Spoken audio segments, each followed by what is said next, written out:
Vamos a buscar en nuestras Biblias, en el libro de Isaías, en el Antiguo Testamento, el capítulo 22, y vamos a estar leyendo del versículo 23 al 25.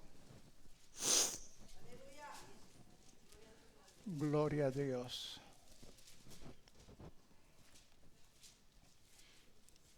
El tema en este día es el clavo. Hace pocos días estaba escuchando la estación cristiana en inglés y uno de los hermanos que estaba hablando dijo que Jesús es el clavo del cual hablaba Isaías y me intrigó. Y aquí estamos. Isaías 22 del 23 al 25. Y dice así la palabra del Señor, en el nombre del Padre, del Hijo y del Espíritu Santo. Y yo lo hincaré como clavo en lugar firme, y será por asiento de honra la casa de su padre. Colgarán de él toda la honra de la casa de su padre, los hijos y los nietos, todos los vasos menores, desde las tazas hasta toda clase de jarros. En aquel día, dice Jehová de los ejércitos, el clavo hincado en lugar firme será quitado, será quebrado y caerá, y la carga que sobre él se puso se echará a perder, porque Jehová habló. Dios bendiga su preciosa palabra, se pueden sentar.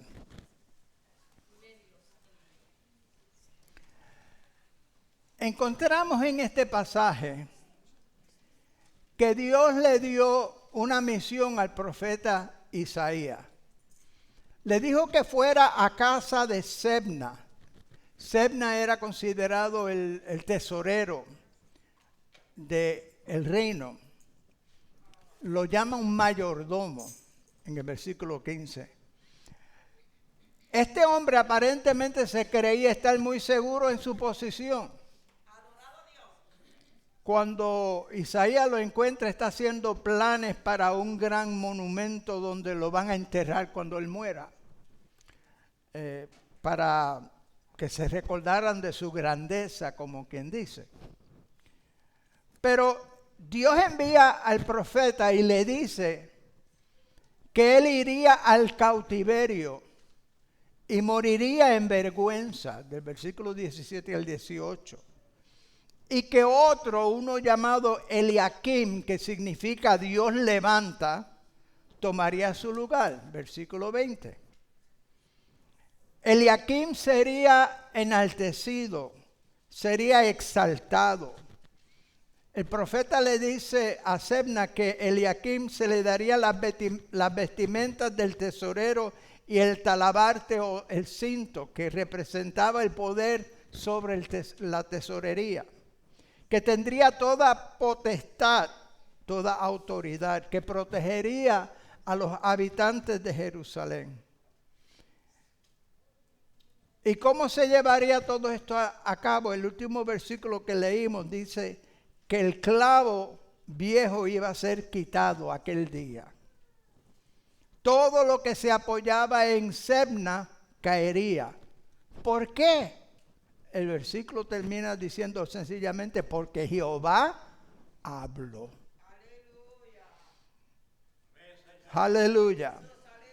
¿Ustedes se acuerdan cuando sale la mano escribiendo en la pared y le dice al rey que él había sido pesado en balanza y había sido hallado falto?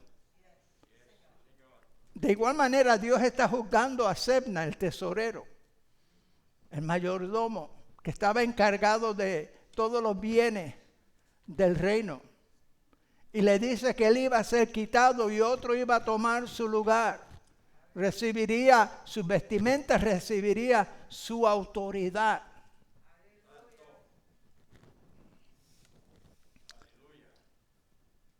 Aquí parece que se trata de algo más que quitar a uno de su puesto y poner a otro. Parece que Dios nos está mostrando algo más de lo que parece a primera vista. Primero se describe el pueblo en el versículo 13. Un pueblo que se había alejado de Dios. Un pueblo que estaba despreocupado en sus placeres. Que estaba viviendo felizmente en sus pecados. Que no aceptaba que un día iba a venir un día de juicio. No estaban gimiendo delante de Dios por sus pecados. Si miramos alrededor de nosotros en el mundo del día de hoy, vemos básicamente las mismas circunstancias. Un pueblo que cada día se revela más y más en contra de Dios. Un pueblo que dice que lo blanco es negro y lo negro es blanco. Si usted cree en lo que dice en la palabra de Dios, usted es anticuado, usted es un fanático, usted está engañado, que esto es un libro como cualquiera otro. Pero ¿cuántos libros han cambiado la vida de tantas millones y millones de personas? Ninguno. Este libro lo han tratado de destruir muchas veces y han fallado. Pero Dios habla por medio de su palabra. Y por medio de su profeta le habló a este hombre, a Sebna, este tesorero que estaba desagradando a Dios, que estaba muy confiado en sí mismo. Este administrador es tipo del pueblo de Israel y el viejo sacerdocio que había de ser reemplazado. Él se creía tan y tan firme, tan y tan seguro que estaba en el proceso de mandar a edificar un monumento para que nunca se olvidaran del nombre de Sebna, de su grandeza. Sin embargo, nada de eso se llevó a cabo. Porque tal como Dios dijo, él cayó en cautiverio. Perdió toda su posición, perdió toda su autoridad. Dios levantó a otro en su lugar. Y él murió en vergüenza, murió olvidado. El sacerdocio humano no era permanente. El sacerdocio humano tenía ciertos límites bajo la ley. No limpiaba la conciencia del hombre, no mejoraba al hombre, no eliminaba su pecado, sino que lo cubría temporariamente. Por eso todos los años el sumo sacerdote tenía que volver a hacer más sacrificio y entrar al lugar santísimo. Porque el pueblo seguía en pecado. Y todo esto era solamente una sombra. Todo lo que había en el tabernáculo era solamente una sombra de lo que había de venir bajo el sacerdocio permanente de Cristo. Y yo creo que Eliakim, el hombre que tomó el lugar de Sebna, representa el sacerdocio de Cristo. El nombre Eliakim literalmente quiere decir Dios levanta. Podría ser una referencia a la resurrección. Se le dice a Eliakim que él había de recibir el reino de David. Y sabemos que Cristo es la simiente de David, el hijo de David, que habría de venir, que habrá de establecer un reino que no tendrá fin. Isaías le dice que él tendría autoridad para abrir y cerrar. Y en el libro de Apocalipsis, en el capítulo 3, versículo 7, hablándole a la iglesia en Filadelfia, el Señor le dice a la iglesia que Él es el que tenía la llave para abrir y cerrar. El profeta dice que Eliakim sería un clavo firme en la pared sobre lo cual todo se apoyaría. Y hace referencia a sus hijos, sus nietos, toda su casa. Estarían mantenidos en él. De igual manera, nosotros sabemos que todos nosotros nos podemos apoyar en Cristo. Y que algún día el Señor establecerá su reino y que reinará por los siglos de los siglos. Y que nosotros reinaremos con Él. Podemos pensar de Jesús como aquel clavo en un lugar firme, un lugar seguro.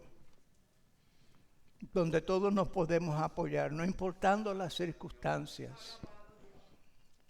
Y también tenemos aquí una advertencia, que el haber tenido alguna experiencia no garantiza nada. Dios había hecho pacto con el pueblo de Israel, pero cuando el pueblo de Israel desagradó a Dios, cayeron en el cautiverio. Sebna llegó el momento que, a pesar de toda su confianza y su seguridad, fue sacado de su posición porque desagradó a Dios. Y nosotros tenemos que asegurarnos que estamos agradando a Dios, que estamos conscientes de lo que Dios espera de nosotros, que estamos firmemente anclados en ese clavo, que toda nuestra confianza está en Él. Sebna estaba confiando en sí mismo, en su grandeza, y por eso se estaba mandando a hacer un monumento a su grandeza.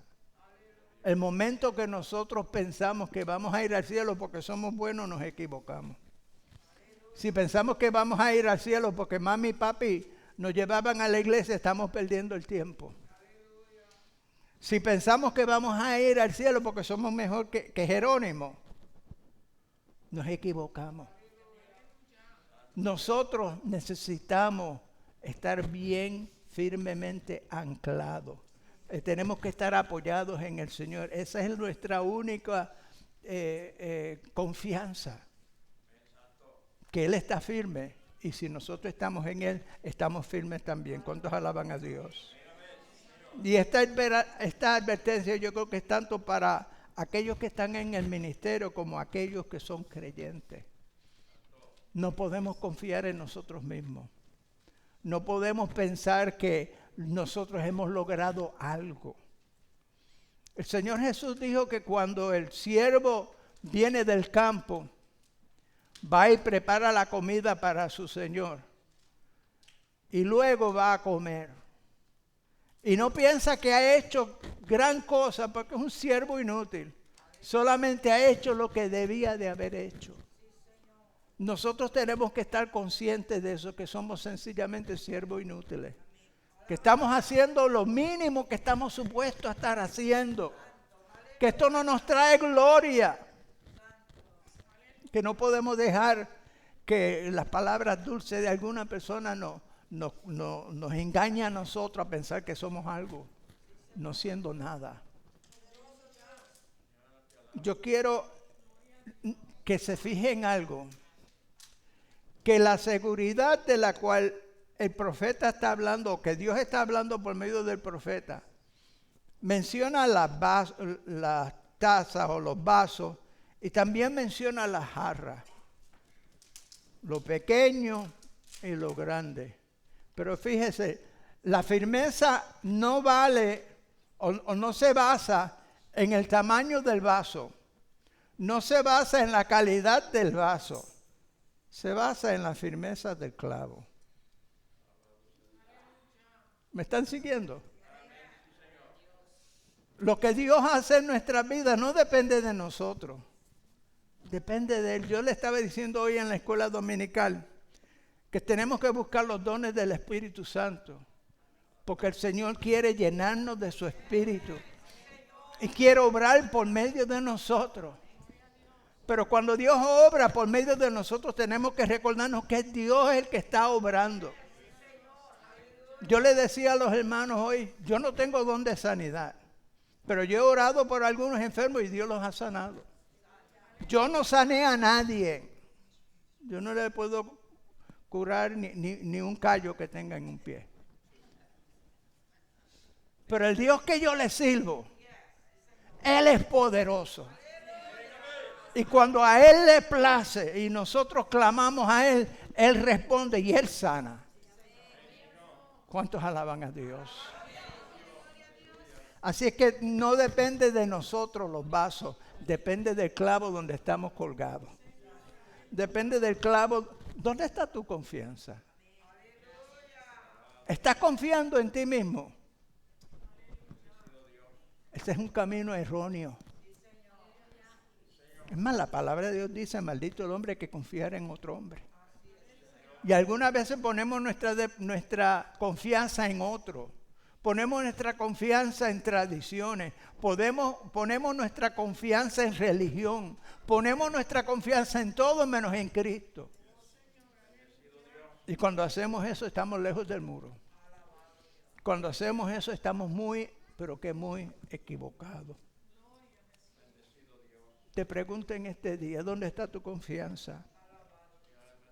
¿Está en tu propia dignidad? ¿En tu propia habilidad? ¿En tu propia experiencia? ¿Está tu confianza en alguna tradición religiosa o en algún otro ser humano? Hay una historia, yo estoy bastante seguro que es ficticia, pero la he oído usar muchas veces como un ejemplo. Dicen que si usted pone un sapo en agua hirviendo, brinca, salta, se sale de la olla. Pero si usted pone un sapo en un agua que está normal y lo tapa y le va poniendo fuego, el agua se va calentando y antes del sapo saberlo ya está hervido. Así hay mucha gente que están desapercibidos, que el enemigo los tiene en la olla y poco a poco está subiendo el calor y no se dan cuenta. Y están muy felices allí en la olla. Aquí está esta agua, está buena. Está poniéndose más calentita, pero se siente bien. Tenga cuidado. Tenga cuidado. No confíe mucho en las circunstancias, no confíe mucho en lo que usted puede percibir, confíe en Cristo. Confíe en Cristo, ponga toda su confianza, toda su fe en el sacrificio que Jesús hizo en la cruz del Calvario. Porque Él murió en la cruz del Calvario por ti y por mí. Y eso es lo que vale. Ahí es donde está el depósito, ahí es donde está el precio que ha sido pagado, porque ese precio nosotros jamás lo podríamos pagar. Mire, el que confía en pagar el precio lo va a pagar en el infierno. ¿Sí? La única forma de evitar lo que dice la Biblia dice en Romanos 6:23 que la paga del pecado es muerte. ¿Cuántos aquí pecan? Todo. Aleluya. ¿Y cómo podemos evitar la paga del pecado? Acudiendo a Cristo. ¿Cuántos alaban a Dios? Vamos a inclinar nuestros rostros.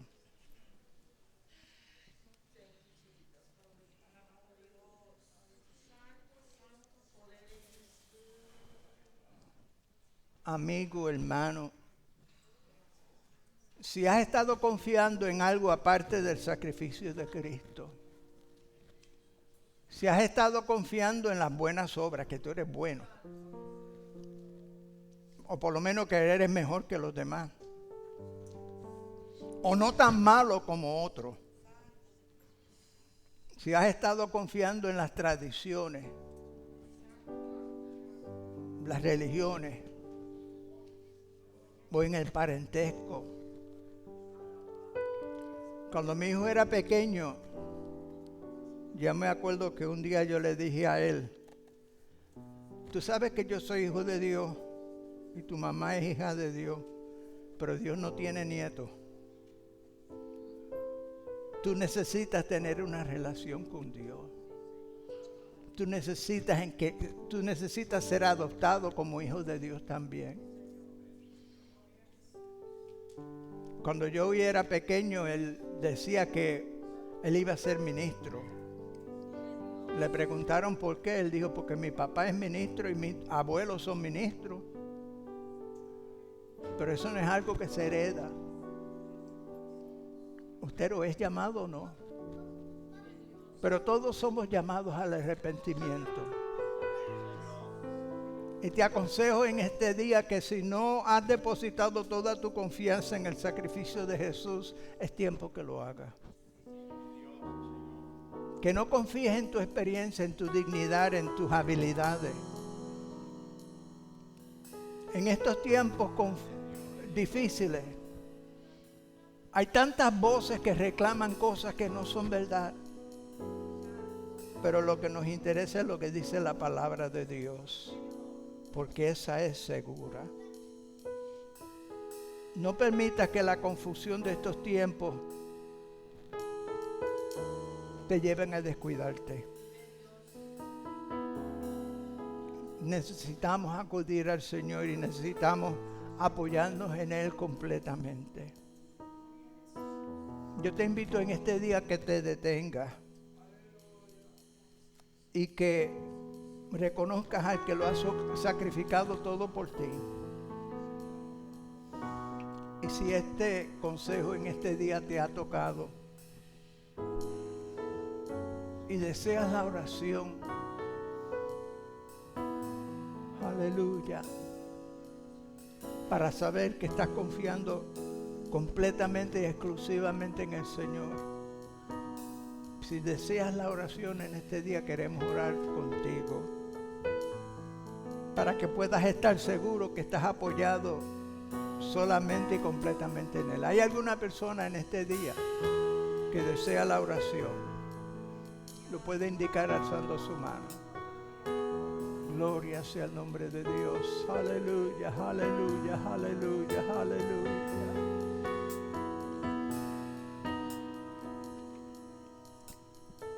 Bueno, entonces queremos orar por aquellos que están con nosotros por los medios sociales.